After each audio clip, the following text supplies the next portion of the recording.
people are surprised that my main priority was to be able to pee standing up, but the probably the second priority after that would be to have like a sex life like any other guy.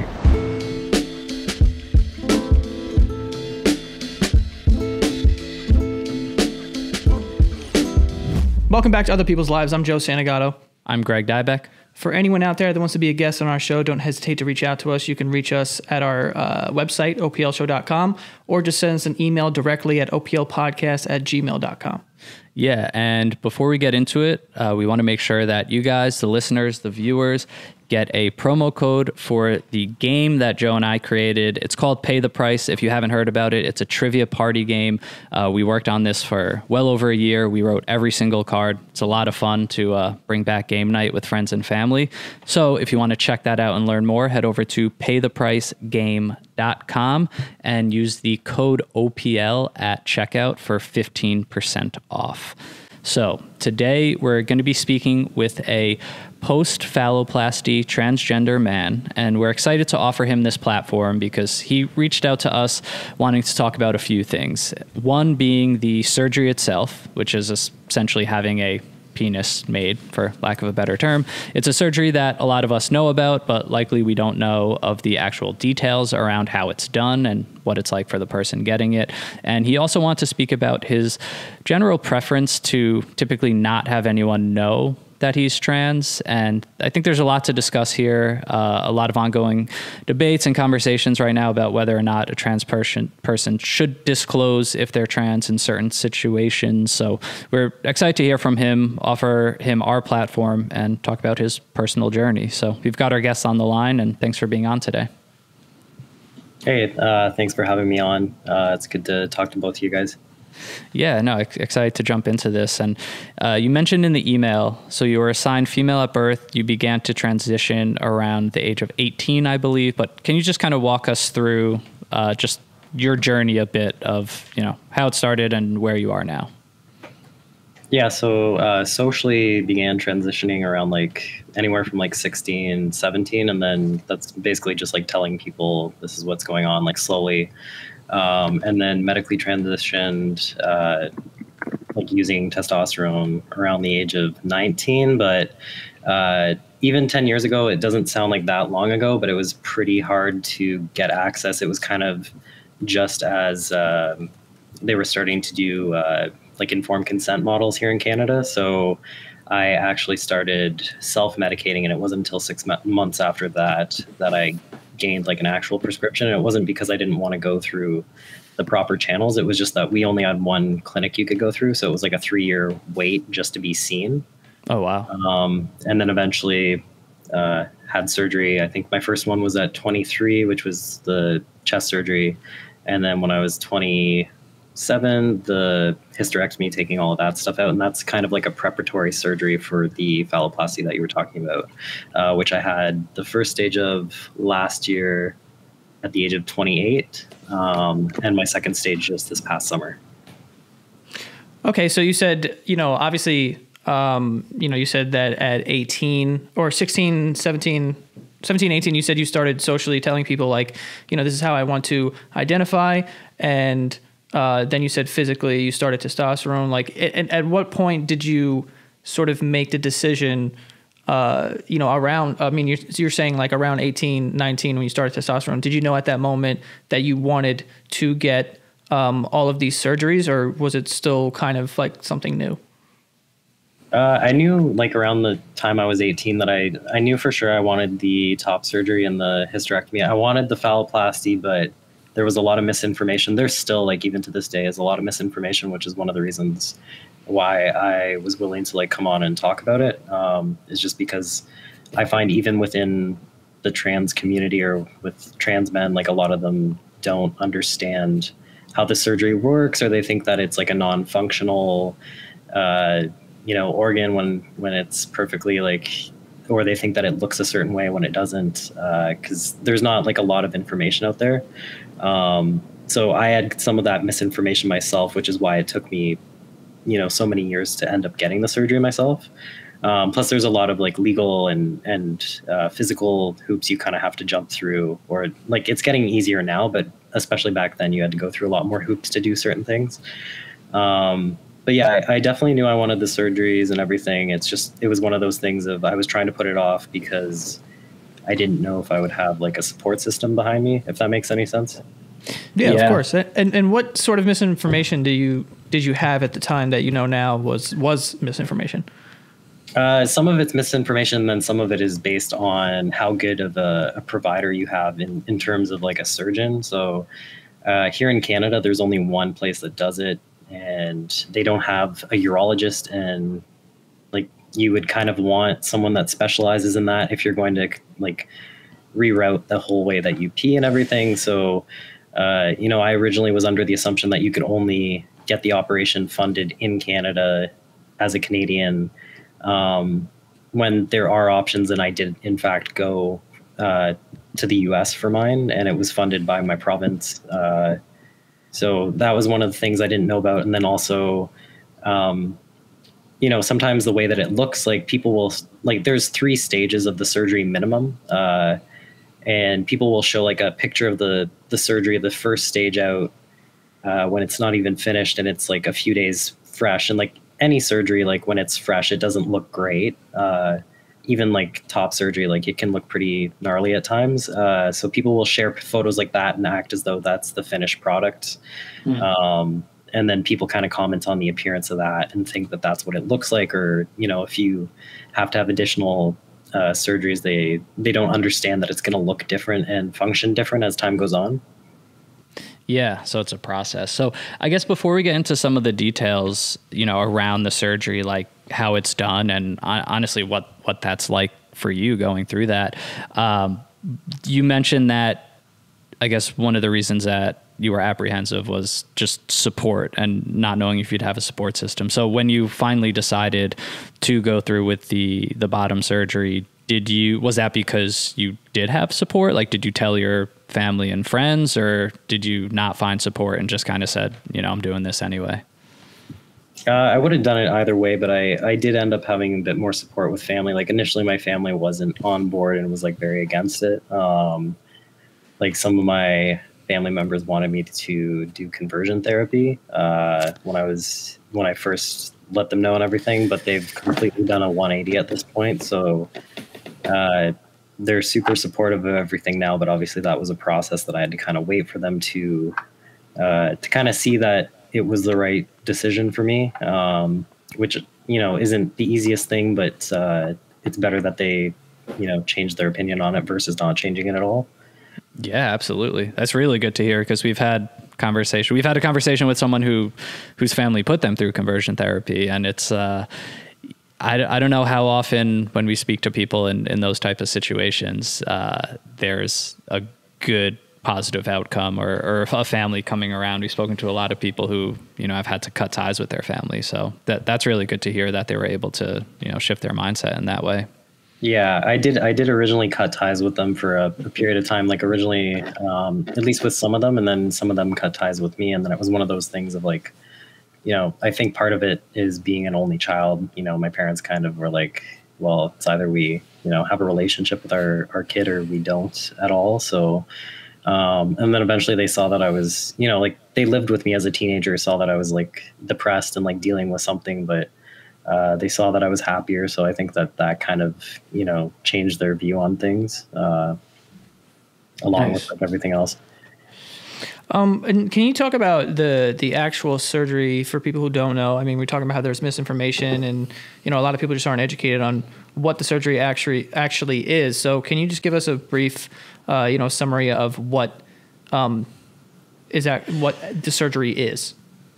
Yeah, for and sure. how they do it, Yeah, so there's a couple different ways that they'll do it. The way that I had it done is the most common and the oldest way of doing it, which basically any type of phalloplasty, they take like a skin graft and they use that to create the actual penis, but they also use it to lengthen the urethra so that you can pee standing up. And it's a surgery that was originally made for cis men, like back in the 1930s.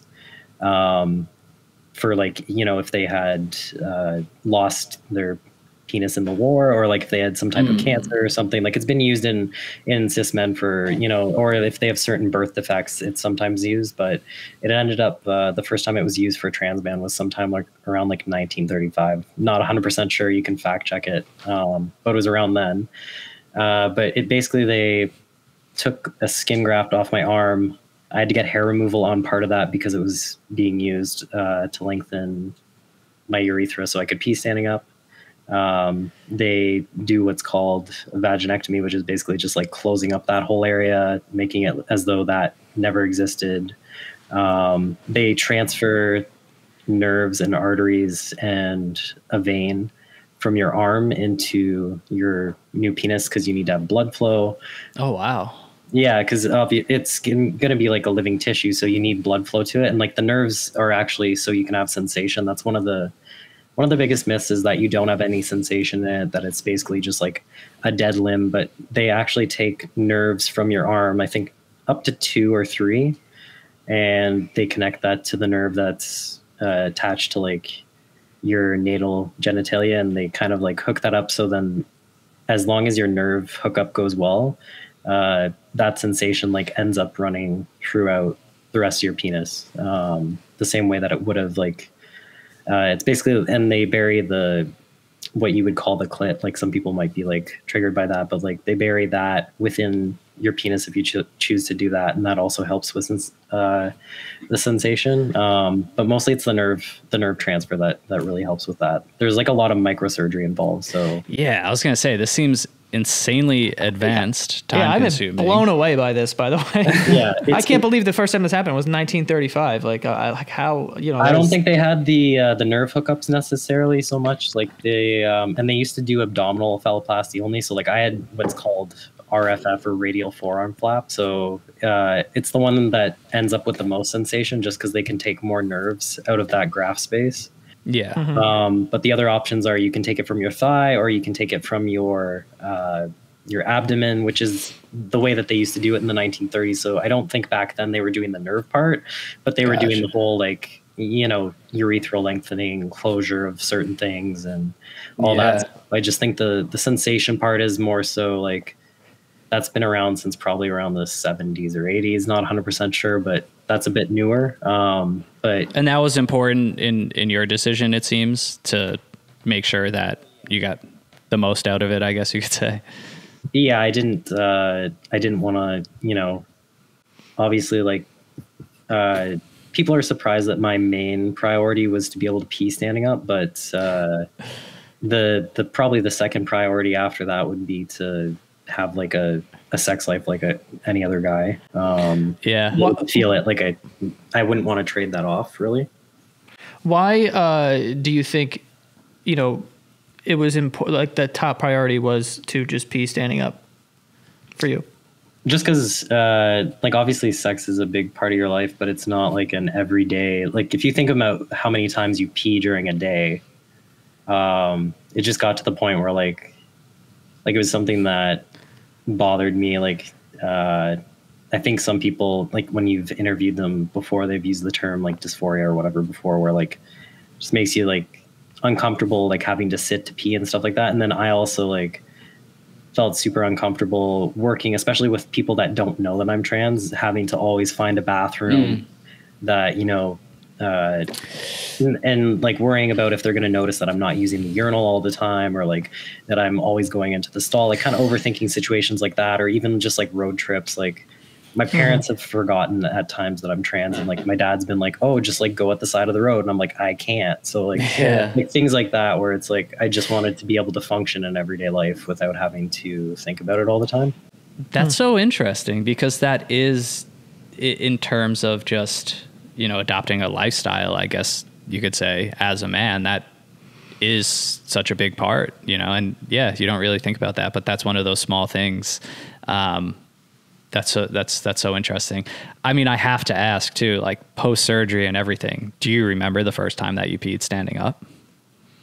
I do. It wasn't so I panicked because basically you can have different complications with it. And I thought that I had a complication. Really, it was just like me being in my head and anxious. So I remember it, and it wasn't exactly, I don't remember the first time I did successfully like all the way, but I remember the first time I tried to. And it definitely hurt a lot just because it was like everything was new. There was like still blood. So definitely like not the most ideal situation, but I can't actually remember the first time I did like fully like where I didn't stop and freak out and kind of, because they leave a catheter in you for like a couple weeks and then get you to try peeing after like the first 2 weeks. Oh, interesting. Just in case you do have because some people have it where there's like it's called like a fistula. It's basically where there's a hole where there's not supposed to be, and pee can leak out of that. So that's why they keep the catheter in. So I thought that I had that. I didn't. I was just like freaking out for no reason. But yeah, I remember like a couple times after that, probably going successfully and having no issues.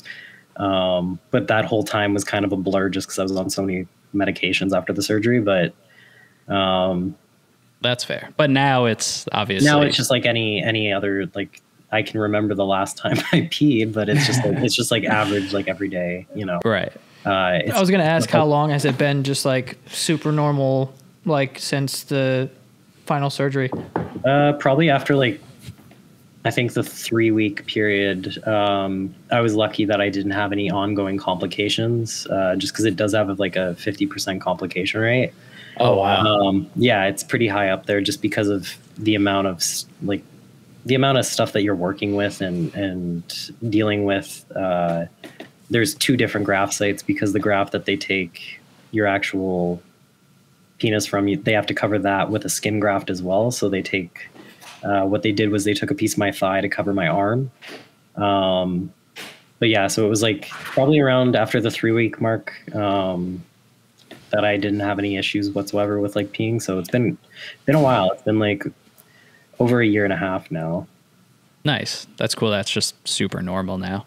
And then in terms of just the looks, like you said, a big misconception is what it looks like after. And can you comment on that? I know we're like peppering you with questions about your penis. Okay.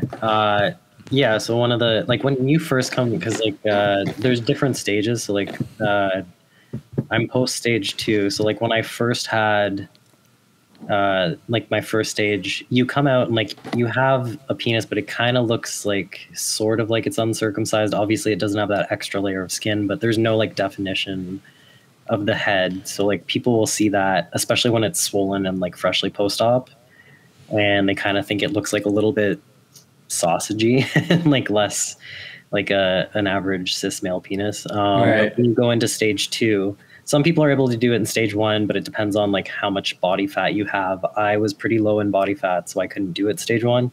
But my stage 2 consisted of the testicular implants, because they do scrotoplasty in stage 1, which is basically just creating a scrotum. So I had a ball sack, but it was basically just like empty.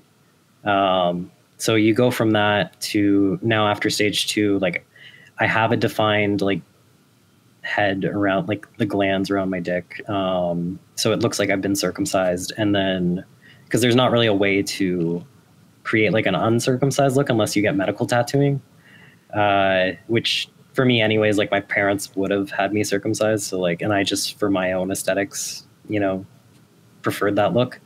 So I have that and the testicular implant. So that made a huge difference in how it looks. Like I have gotten changed in front of people, you know, and no one's noticed. I think like if you looked up close, you might notice that the skin color is a bit different. Like it's all kind of one color, but I do plan on getting medical tattooing for that.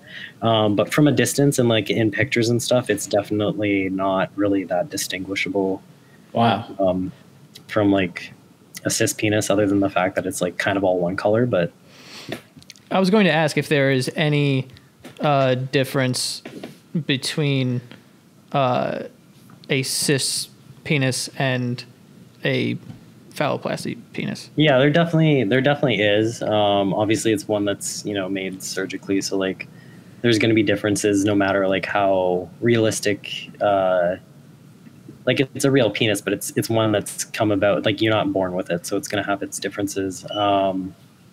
So like in terms of appearance, like once you get the medical tattooing done, it's not really difference so much appearance wise, but definitely in terms of, they can't, you have to get like an erectile device, like kind of similar to what men with erectile dysfunction would get implanted, like say if they don't want to do Viagra or like those types of options, or if they're just like not having any luck with those options, we end up getting like an implant. Like not everyone ends up getting it just because there's also a complication rate with that. But that would be the main difference, is just that you have to use something like a pump or a rod that's an implant to get it hard. But other than that, and the fact that you have to get medical tattooing, there's not that much of a difference, at least appearance wise. Interesting. And like functionality, now that it's, I think you said 1.5 years removed, is it everything that you hoped for? Yeah, I think my only issues with it now are just like the types of issues most guys have, where there's some days where you're like, I wish it was bigger, or like, I wish it did, like just shit like that, where it's like, if you get in your head about it, but it's just like, yeah, we've all been there. Yeah, I think one of those things now where it's just like, it's just me being, it's the same as me like going to the gym and being like, I wish I had a 6-pack, and it's like, hey, right. Yeah, like that kind of thing. But it's not really like, I don't have any,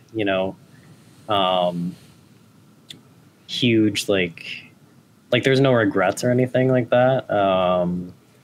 And I'm definitely glad that I did it. It's better probably in some ways than I would have expected, just because I was slightly misinformed when I first started doing research onto it.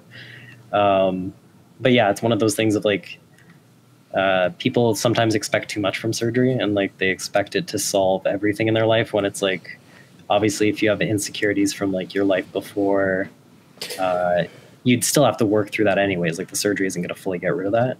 Yeah, that's a great point. But in terms of like, being able to function like and go to the bathroom and like have sensation and all that, and change and like wear underwear and not have to, like, even things like swimming, like I hadn't gone swimming for like, I don't know how many years, just because like if you go in a pool, like your shorts kind of like cling to you and it's kind of obvious. So like, unless you're wearing something, and like they do make prosthetics for that, but I was always worried. I've heard like horror stories of people like going into pools wearing those things, and then they like, somehow get loose and like go floating around in the pool. Like that was just like a nightmare I didn't want to deal with. So I was just like, I'd rather just wait till it's like fully attached to my body and I don't have to worry about it like floating away. For sure. That'd be interesting if a kid found that. It's not a pool toy. Not my way of like meeting people, or like a good icebreaker in my Yeah. No, but I mean, thank you for, diving so deeply into that. I'm like trying to imagine being on the other side of just getting questioned about my penis for like 25 minutes. So, I think that takes a lot to share all that. And, of course, just the misconceptions, and someone who's just actually been through that and experienced it. But yeah, wow. And it's like, it's interesting, I guess, as a segue, because it seems like, obviously, I'm sure, like you mentioned, sensation and sex and everything is a part of why you got that surgery, but also, I guess, just to authentically live, as you put it in your email, as much as possible, which I guess is why you had so much emphasis on something like filling out a bathing suit or peeing standing up and things like that.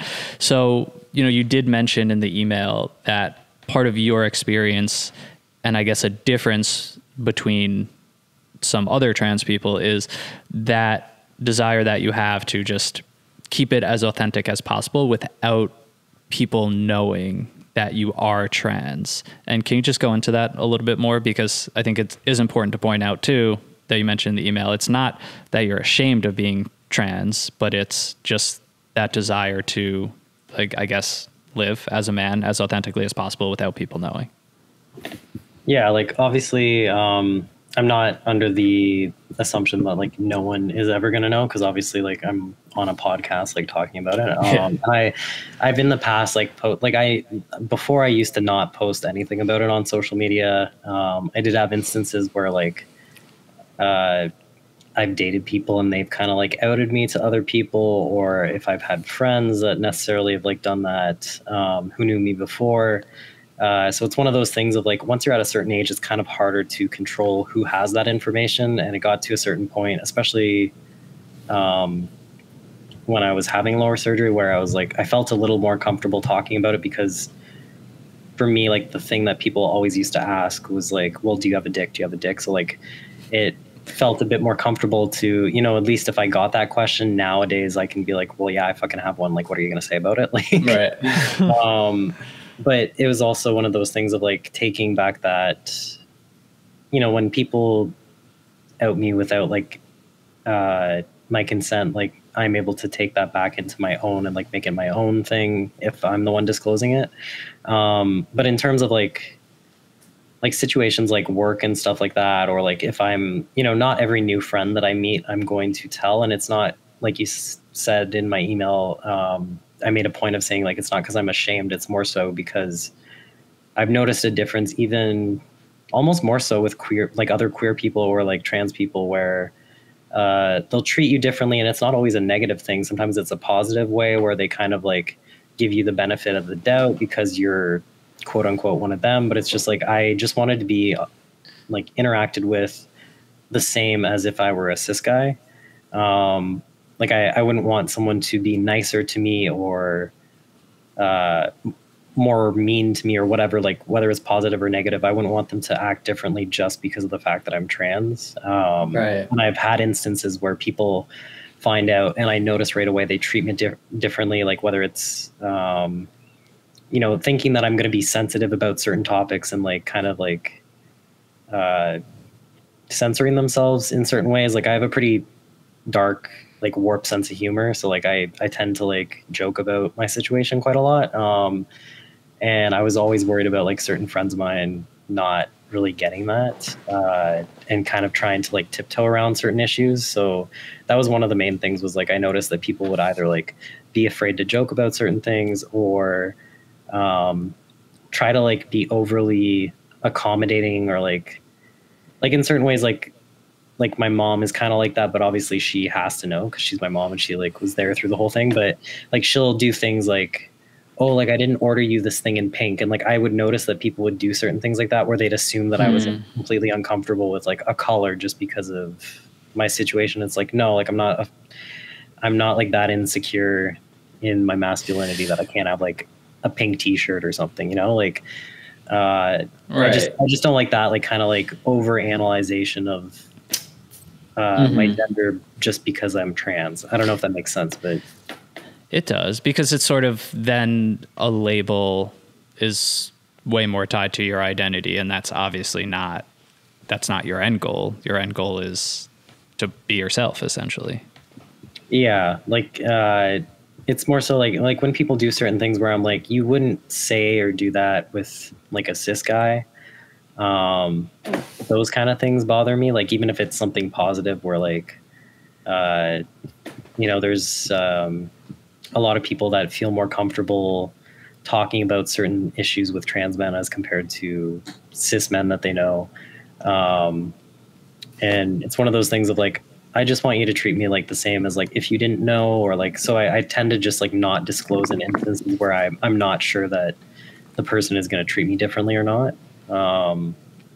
And yeah, it's not based on like a shame thing. It's just based on like, I've noticed the difference in interactions,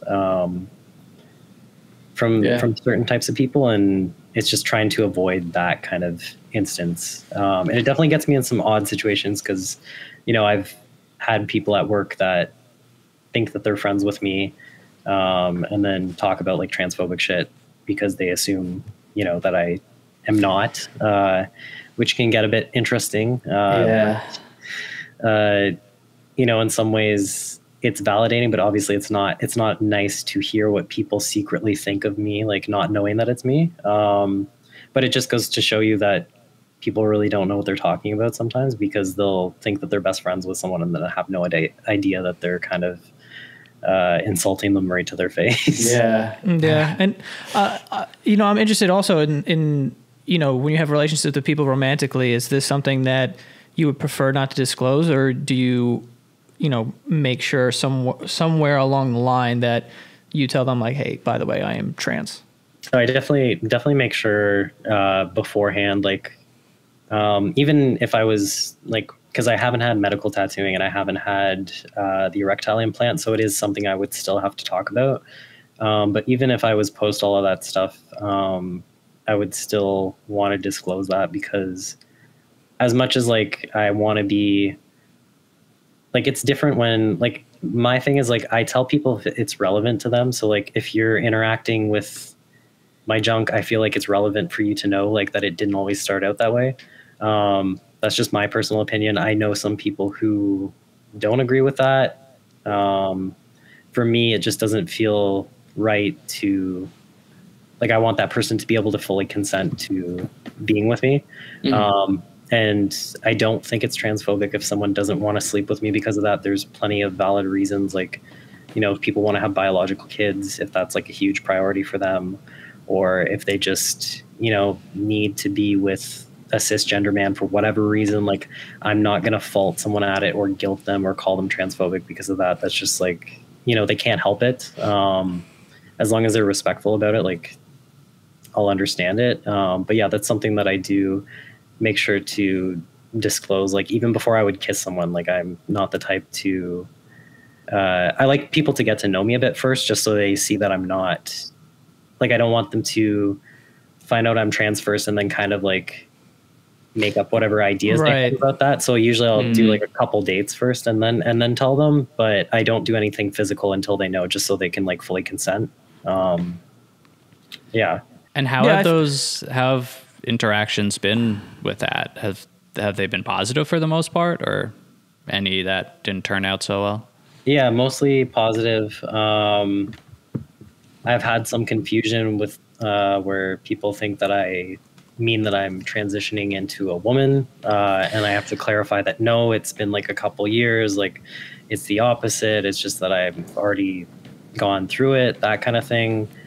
You know, I've dated both I've dated, I guess, gay, straight, and bisexual women at this point, but like obviously I wouldn't, at this point in time, I wouldn't be dating a gay woman.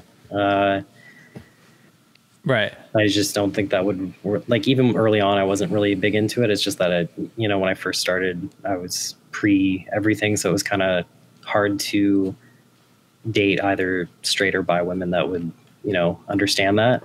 But yeah, it's mostly, for the most part, been positive. You do get the odd person where they're like, oh, like I can't really do that, or like, you know, I've dated people who say they're okay with it at first, and then like later on as time goes by, they're like, you know, I wish I could just like have kids the normal way or whatever, or like especially pre-surgery, the sex thing was like an issue.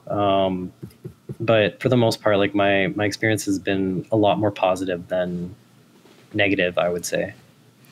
Do you think, because I've had this thought for like some time in this conversation with people before, but I think not that transgender, you know, people transitioning is like a new thing, but I think that it's new in the sense of it's more mainstream talked about. There's way more awareness and education about it now. Do you think that at some point in the future, it won't be something that people will necessarily have to disclose in the way that you're talking about? Because I do think, like, I understand what you're saying. When you first meet someone, it's not something you're going to lead with because you don't want it to sort of, you know, mold the conversation, you know, just like starting out with that. Like, even if, you know, you're in a bar and like a random girl comes up to you, you're not immediately going to be like, oh, I have a girlfriend. Like, you're going to have a conversation with someone because it's like a weird thing to sort of lead with. Like, it's kind of unnecessary at that point. But if things, you know, progress, then you can disclose these things. Do you think that, you know, the world will get to the point where, you know, with all the education and awareness, that maybe, you know, it won't have to be something that you necessarily have to disclose, or you feel like you won't have to disclose? That's kind of hard. I don't know. I don't think that you have like the right answer. I'm just like curious, like what you think about that. Like, do you think it's like trending in that direction? Because I feel like now it's way more prevalent to walk through or way more, you know, there's more of a chance that you walk through a high school and there are more out gay kids or more trans students. And like when I was in high school, like I didn't know any really fully out gay kids or zero people who were trans. So yeah, I feel like we're trending in some sort of direction. So I was just wondering what your opinion is, because you do have that opinion of being like, it's not something that I have to lead with, but also I would like to disclose that just so people kind of know.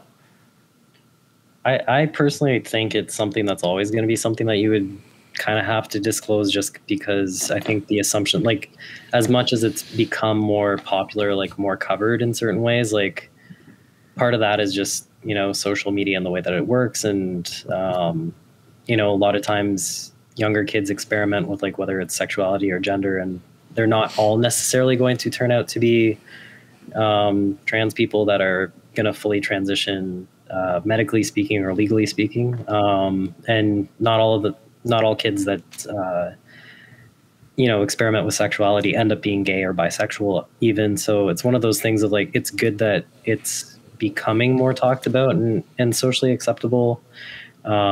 But I don't think that means that you no longer have those conversations where you disclose to people, because I think there's still always this assumption with reason, like there's reason to assume, because I think the statistic might have changed now because there's so many people coming out now, but originally what I was told was 1% of the population's trans.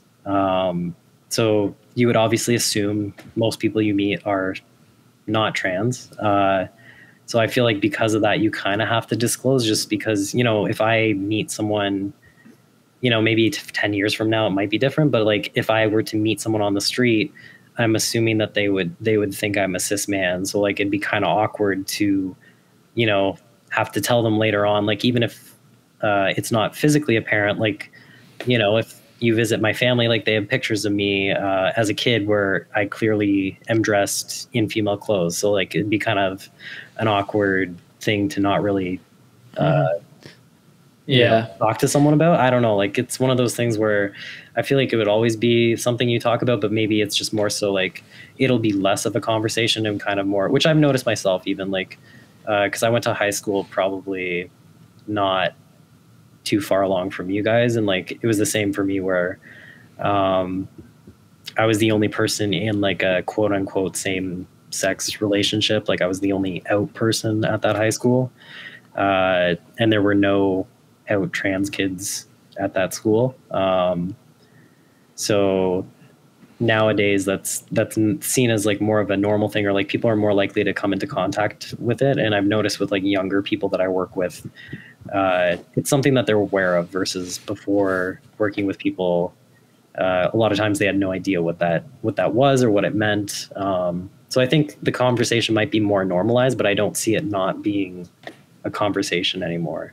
Yeah, that's fair. Because I guess if a relationship gets to a certain point, in a sense, it has to be said. But maybe the real shift comes in the perception of it, the reactions to it, and things like that. Mm-hmm. Yeah, it's just like anything else where like, I think there's certain things where like unrelated, like, I don't know, like if you disclose that you have like diabetes or like a health condition or like some other thing, like you're always gonna, like, there might not be as much of a stigma as there was like years ago, but it's still something that it's relevant to a relationship if it's going to be long-term or if it's serious, that you would want your partner to know certain things about you, right? Mm-hmm. No, totally.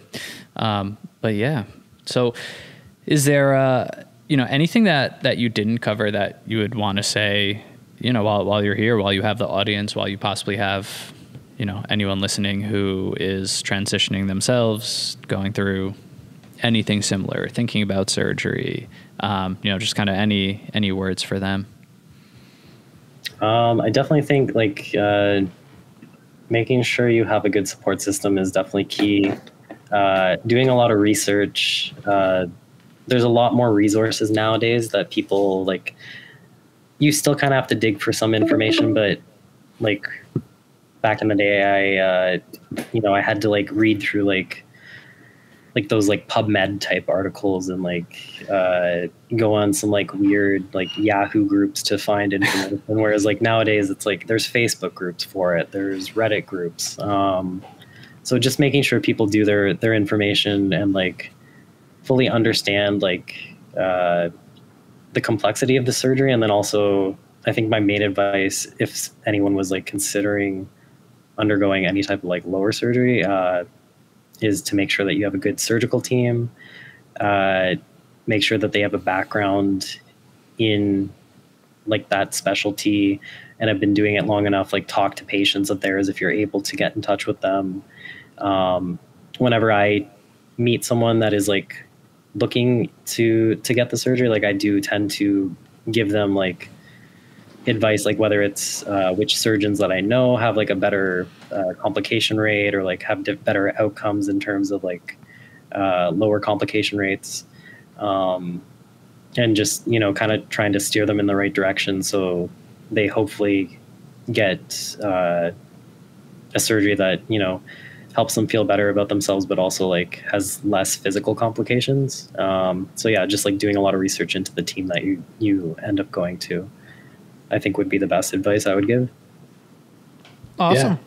Well, we appreciate you, man, coming on and talking to us and, you know, really giving us a bunch of information, especially about, you know, the surgery. I feel like I learned so much about something I knew nothing about.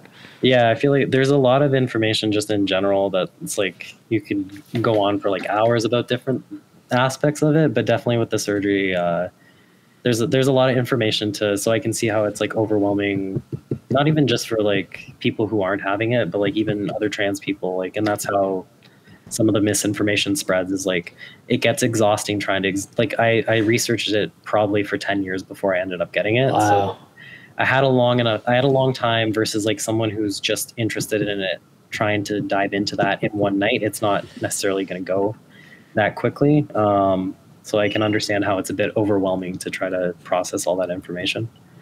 Yeah, no, totally. And yeah, no, super useful, helpful, and interesting information. And yeah, I mean, we thank you so much. Like you said, there's a lot more resources now. And, you know, we hope that this can be a resource for people too. And just you coming on and, you know, sharing your personal journey and how everything has gone and is going for you, I'm sure will be helpful to people. So we really appreciate it.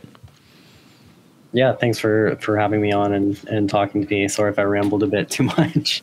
No, not at all. But thank you. And yeah, good luck with everything. And thanks for coming on.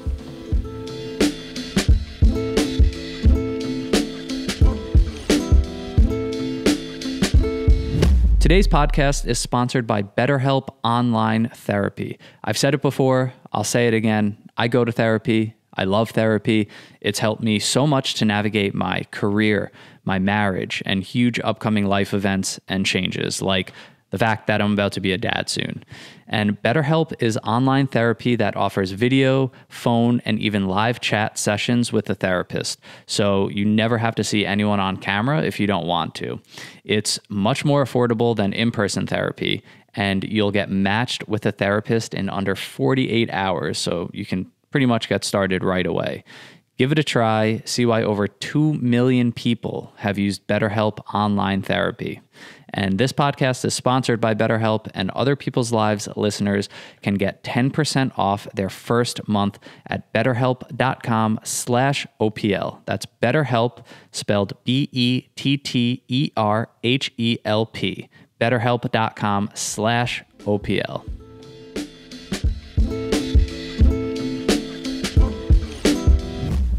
All right. Well, definitely think that we learned a lot on that episode. Definitely feel like I know more about the what's it called? Phalloplasty. Post-phalloplasty. Well, surgery. phalloplasty. Oh, phalloplasty. Yeah. Yeah. Yo, dude, like, I'm astounded at like medical science. Just hearing all that. Like that you can, how do they do that? Right. You know what I'm saying? Like how? Like that's so wild to even think about. When he was explaining that, I'm like, this sounds like the hardest surgery in the entire world. Connecting nerves? I don't even know. I didn't like what is that even? I don't even how. Yeah, crazy. But cool too. Just like, you know, and the desire for it, like even the misconception of, you know, like it just being a sexual organ, obviously, and sensation and things like that. And then, you know, for him, bringing him to the point to be able to have sex with women. But I just loved what he said about like just peeing. I need to pee standing up, and I needed to like, if I'm going to be a man, then I need to do the things that are in line with just a man's lifestyle. And it sounds so mundane, but that's what's so crucial. I asked that question, but I already knew the answer. Yeah. Right. Well, I wanted him to tell me the answer, but I knew the answer because that's one of the best perks about being a guy. I know. You know what I mean? I know. Being able to do it on the go and like, you know, just stand up, kind of. Also, not getting pregnant is a fucking sick one as well. So that's dope. But yeah, that was interesting. I really liked that as well to know that was like the one. But I wanted to hear, you know, him kind of give his answer about like, you know, it just makes you feel more like a guy. And also, I guess, you know, there is that it would, I guess, eventually become obvious and kind of make you like in your head to always think about, oh, well, I'm not ever using a urinal or anything like that. So, yeah, I mean, I kind of agree with the view. Like I said, I think I compare it to, like I compared it in the episode to, you know, any like a straight guy having a girlfriend and then he's approached by a just random girl at the bar. You're not going to like lead with like, oh, I have a girlfriend, you know, and like stop, you know what I mean? Like that would be weird. And that was like just unnecessary to do that. It's like, I wasn't trying to like relax. We're just talking. Yeah. It's kind of like the same thing, but yeah, I also think that like the way that he views it in like, I guess that's getting full consent, is like making sure you kind of know the deal. And we've had conversations with people who have STDs and they kind of feel the same way of like, that would be wrong to not tell people like, hey, by the way, I have herpes, or, you know, something. Yeah. Like whatever. Like, it doesn't mean like you're sitting down and, you know, having a conversation about, you know, in a book club and you need to like tell everyone you have herpes. Exactly. But if someone's about to interact with that area, yeah, you tell can them the deal. Exactly. But yeah, no, and that's cool too. You know, after we kind of talked about the surgery, just to hear, you know, just his journey, his approach, and feeling of like consent and things like that. And it's just, I don't know. It's just good to hear that, and that he's kind of just living the life that he wants. It's simple, you know? Simple, man. I get it. But yeah, really cool episode. I'm glad that we covered that topic. For anyone out there that would like to come on the show, definitely hit us up. Always looking for new episodes. You can hit us on our email, oplpodcast@gmail.com, or go to our website, oplshow.com. Yeah, follow us on Instagram at OPL Podcast. If you want to become a patron, go to patreon.com/OPL Show. You'll get weekly bonus episodes and you get to help support the show.